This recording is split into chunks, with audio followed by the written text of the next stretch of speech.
हे दोस्तों, कैसे हो आप लोग। तो अगर आप वेट कर रहे थे मारुति सुजुकी ब्रेज़ा फेसलिफ्ट का, तो आपके लिए काफ़ी अच्छी खबर है। 23 जुलाई को ये गाड़ी लॉन्च होने वाली है।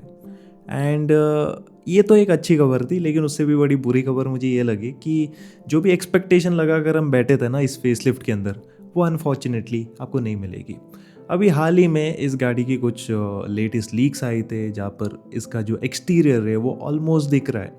जैसे कि फॉर एग्जांपल ये साइड प्रोफाइल है जो कि रिसेंटली निकल कर आया था।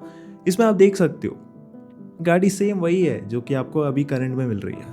मतलब जो साइड डिज़ाइन है इट इज़ सेम, जस्ट आपको एलॉय व्हील्स नहीं मिलेंगे। 6 स्पोक वाला डिज़ाइन है जो कि अच्छा लग रहा है, okay fine, but apart from that there is nothing.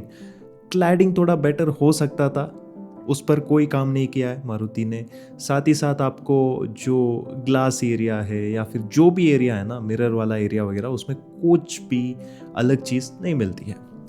सामने अगर आप जाते हो तो ऑलरेडी आपने इसके इमेजेस वगैरह देखे होंगे। मैंने एक्सपेक्ट किया था कि शायद इसका ग्रिल वगैरह डिफरेंट होगा, बट ऐसा लगता नहीं है। इन लीक्ड इमेजेस में ग्रिल की जो शेप है ना वो तो सेम ही लग रही है।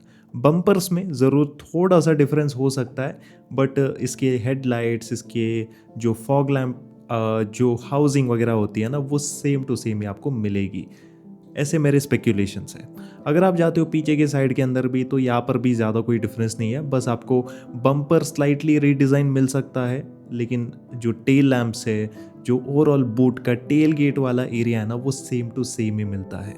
सो ऐसा एक्सपेक्टेशन मैंने पहले भी रखे थे। लाइक अगर आपने मेरी पुरानी वीडियो देखी होगी तो वहाँ पर मैंने क्लियरली बताया था कि this is a facelift from Maruti, और मारुति की फेसलिफ्ट में कोई आपको मेजर अपग्रेड्स नहीं मिलते। बेसिकली उनके नए जनरेशन में जो अपडेट आते हैं ना, वो बाकी गाड़ियों के फेसलिफ्ट में आते हैं, और इनके फेसलिफ्ट में कुछ नहीं मिलेगा। बट मैंने थोड़े से ज़्यादा एक्सपेक्टेशन रखे थे एटलीस्ट एक्सटीरियर के अंदर। अगर हम जाते हैं इंटीरियर में, तो इंटीरियर के अंदर भी कुछ लीक्स रिसेंटली निकल कर आए, जहाँ पर आप बहुत क्लियरली नहीं देख सकते हो इसके डैशबोर्ड वगैरह को।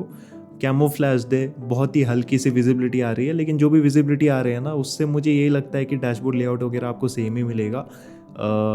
हो सकता है कि जो एम्बिएंट लाइटिंग का सेटअप है वो थोड़ा सा अलग दे दे, थोड़ा सा आपको सिल्वर फिनिश वगैरह मिल जाए extra, but most of the things are going to remain same. That is going to be the reality.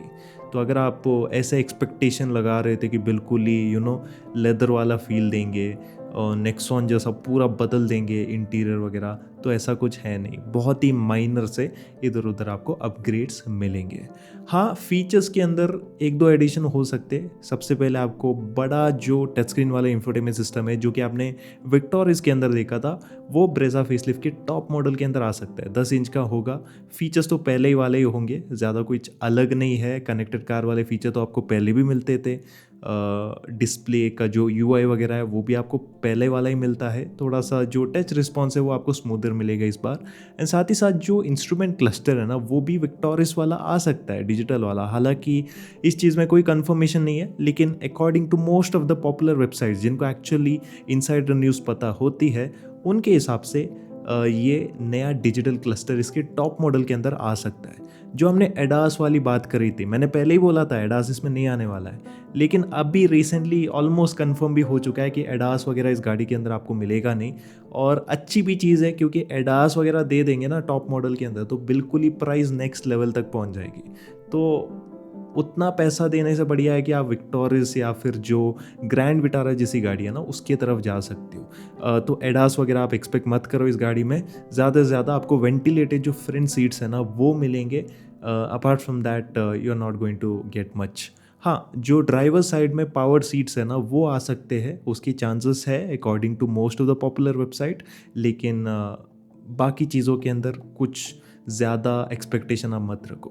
बाकी जो ऑलरेडी फीचर्स आ रहे थे, 360 डिग्री वाला parking camera, HUD display, sunroof, ये सारी चीज़ें रिपीट होंगी। सनरूफ भी आपको नॉर्मल जो सिंगल पेन वाला है ना वही मिलेगा। पैनोरामिक वगैरह आप एक्सपेक्ट मत करना, क्योंकि गाड़ी की जो ओवरऑल शासी है, जो लेआउट है ना, वो सेम है जो कि करंट जनरेशन में आता है। एंड द मेजर अपग्रेड जिसके बारे में मैं बताना चाहता हूँ वो इंजन के अंदर ही होने वाला है। अभी पहले मैंने बोला था कि इसके 3 चांसेस है इंजन ऑप्शन के अंदर आने के। सबसे पहले 1.2 लीटर का नेचुरल एस्पिरेटेड इंजन इसमें आ सकता है, वही स्विफ्ट वाला इंजन। ताकि जीएसटी के जो बेनिफिट्स हैं ना वो इस गाड़ी को मिले, क्योंकि करेंटली 1.5 लीटर वाले इंजन के लिए इनडायरेक्टली मारुति सुजुकी ज़्यादा टैक्सेस पे कर रहे हैं, जिसका जो लाभ है ना कंज्यूमर्स उठा नहीं सकते।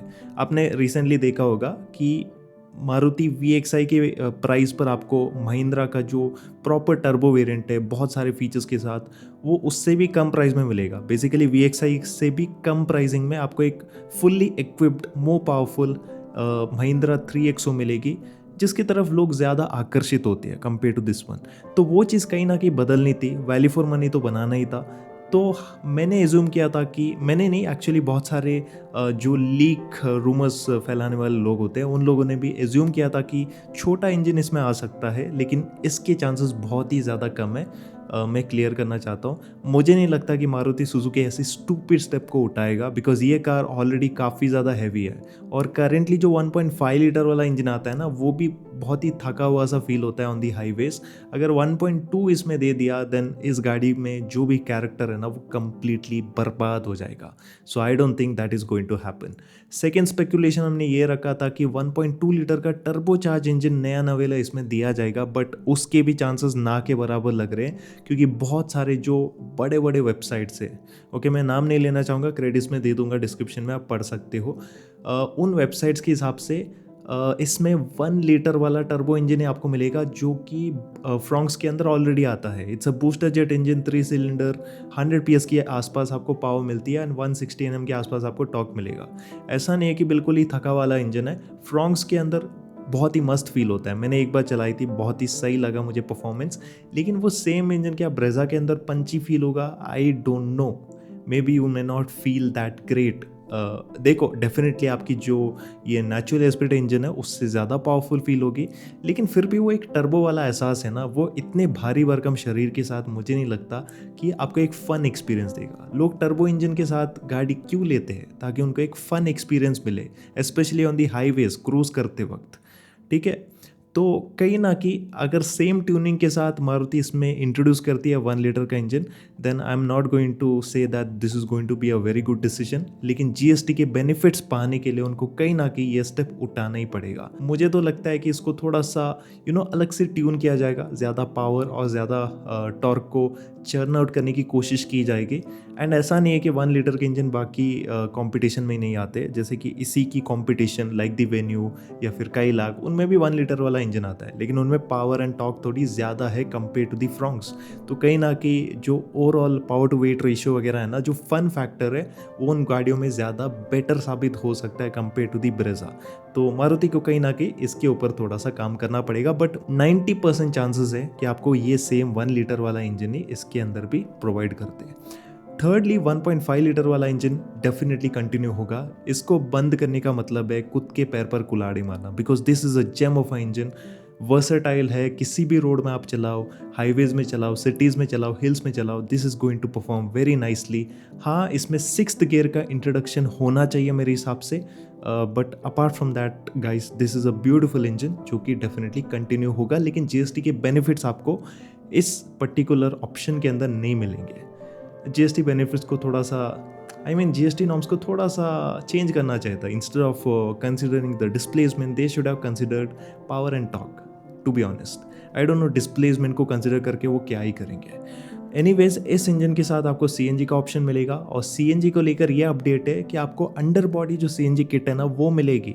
लीक्स के अंदर हम पहले भी देख चुके हैं कि जो बेसिकली टेस्टिंग के लिए जो पाइप वगैरह लगाते हैं ना, मुझे एग्जैक्ट वर्ड पता नहीं है, लेकिन जो भी वो टेस्टिंग किट लगाते हैं ना वो नीचे से आ रहा था, अगर आपने देखा हो तो। सो इसका मतलब क्लियरली ये है कि अंडर बॉडी सीएनजी किट इसमें आ सकता है। बहुत सारे चांसेस है, 99% ऑफ द चांस मुझे यही लग रहे हैं। मोस्ट ऑफ द वेबसाइट्स भी ऐसे ही क्लेम कर रहे हैं, एंड मारुति को कहीं ना कहीं ये स्टेप उठाना ही पड़ेगा, क्योंकि करंट वाले ब्रेजा की सीएनजी में कुछ भी स्पेस नहीं है। It's a complete disaster. अगर बैग वगैरह रखना हो ना बहुत मुश्किल होती है, तो कहीं ना कहीं आपको टॉप बॉक्स ऊपर की तरफ लगाना पड़ता है if you are going for long trips with your family. So उस हिसाब से बूट स्पेस को थोड़ा मैनेज करने के लिए अंडर बॉडी सीएनजी किट मेरे हिसाब से दिया जाएगा इन दी फेसलिफ्ट, जैसे कि विक्टोरिस में आपको मिला था। एंड हाँ, CNG के अंदर AMT वगैरह एक्सपेक्ट मत करना, सेम ही मैनुअल गियर बॉक्स आपको मिलेगा और CNG आपको टॉप मॉडल के अंदर नहीं लेकिन मिड वेरिएंट्स में दिया जाएगा। यही है दोस्तों ब्रेजा की फेसलिफ्ट। देखो इस गाड़ी की जो प्राइस है ना वो सिग्निफिकेंटली लोअर नहीं होगी। जो 1.5 लीटर का इंजन है वो सेम ही प्राइस पॉइंट पर आपको मिलेगा। हो सकता है कि थोड़ी प्राइस ज़्यादा भी हो जाए, लेकिन 1 लीटर वाला इंजन टर्बो ऑप्शन जो इसमें आएगा ना उसमें आपको सिग्निफिकेंट प्राइस ड्रॉप देखने को मिलेगा। तो जिनको भी हाईवेज में ज़्यादातर गाड़ी को चलाना है वो डेफिनेटली टर्बो को ऑप्ट कर सकते हैं। एंड ये टर्बो इंजन बिल्कुल भी बेकार इंजन नहीं है, it's a pretty good engine. बस इतना ही है कि उनको थोड़ा सा बेटर ट्यून करना पड़ेगा इसके साथ। एंड फ्यूल एफिशिएंसी भी भाई ये अच्छी निकाल देती है। फ्रोंक्स के अंदर भी ये 16-17 के आसपास देती है आराम से। तो ब्रेजा में भी एक्सपेक्ट कर सकते हैं कि 15-16 के आसपास आपको आराम से मिल जाएगी डिपेंडिंग ऑन द सिचुएशन। बाकी हाँ, ये गाड़ी E20 कंप्लाइंट वगैरह होगी। एंड हाइब्रिड वगैरह का ऑप्शन जो है ना स्ट्रॉन्ग हाइब्रिड के अंदर वो फिलहाल तो नहीं मिलेगा मेरे हिसाब से and according to most of the sources. लेकिन हाँ, आगे जाकर एज अ फ्यूचर स्कोप इसमें हाइब्रिड पावर ट्रेन भी दिया जा सकता है। बट करेंटली आपको केवल स्मार्ट हाइब्रिड का जो ऑप्शन है जो कि अभी भी आ रहा है वही चीज़ देखने को मिलेगी, which I don't think is going to be very useful. बाकी हाँ, जुलाई 23 को ये गाड़ी लॉन्च होगी, फिर हमें एक्चुअल न्यूज़ वगैरह पता चलेंगे। इन बिटवीन अगर कोई इसके रिगार्डिंग लीक वगैरह आ जाती है, इन्फॉर्मेशन आ जाती है, डेफिनेटली मैं इसके ऊपर वीडियो बनाऊंगा। बाकी आप चैनल को सब्सक्राइब करके रखना, इस वीडियो को भी लाइक करना, और वीडियो कैसी लगी, इन्फॉर्मेटिव लगी तो ज़रूर से कमेंट में लिखना, थोड़ा सा प्यार दिखाना। एंड इसी के साथ दोस्तों इस वीडियो को यहीं पर ख़त्म करता हूँ एंड इसी के साथ goodbye and take care.